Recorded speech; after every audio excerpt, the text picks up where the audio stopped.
He never loved me. He just used me until I had nothing left.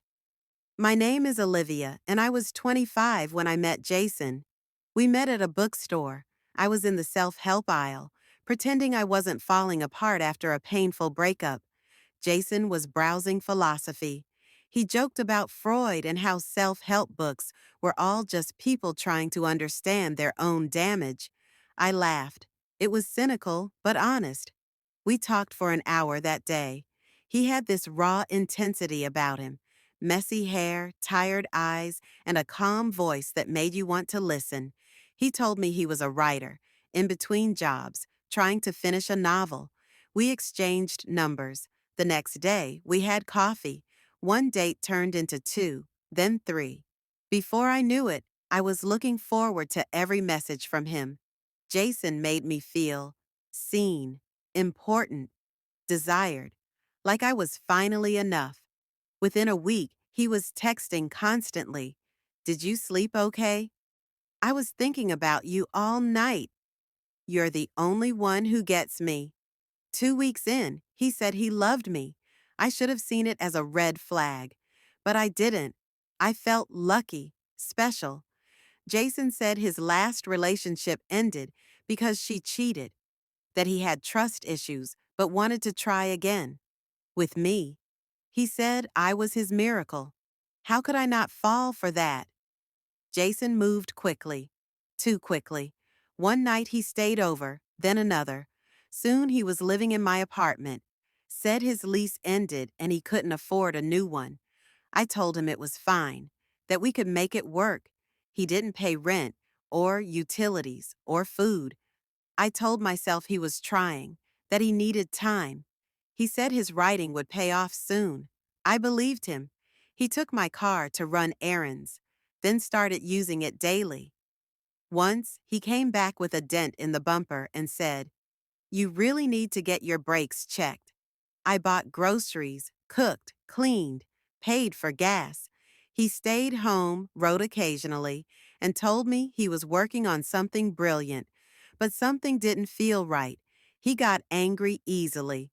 If I came home late, he'd say I didn't respect his time.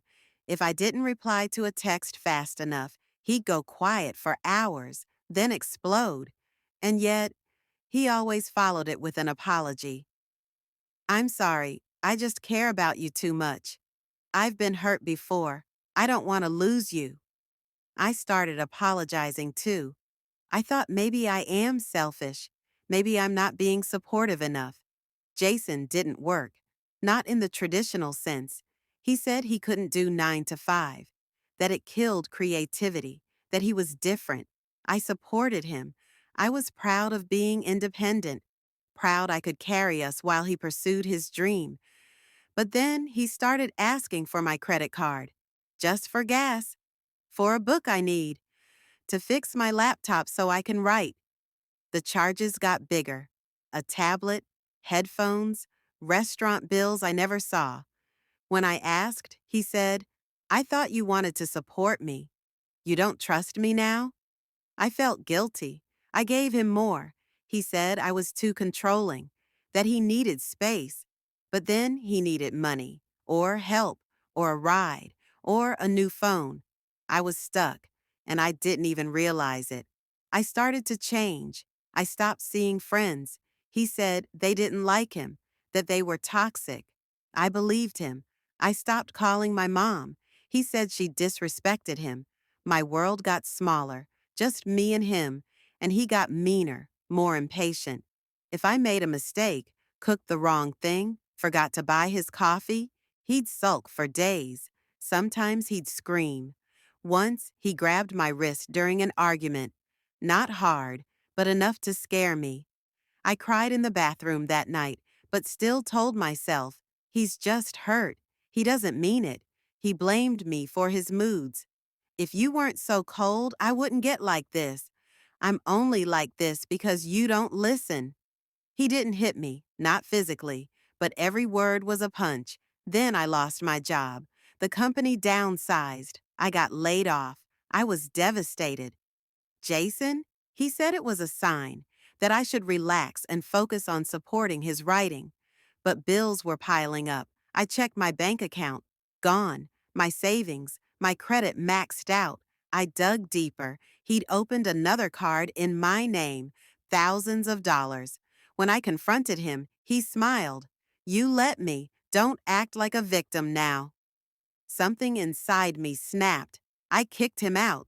He laughed, packed his things, took my tablet, my necklace, even my backup drive with all my work. He left without saying goodbye. The silence was unbearable. I cried every day. I felt like a fool, a failure, a shell.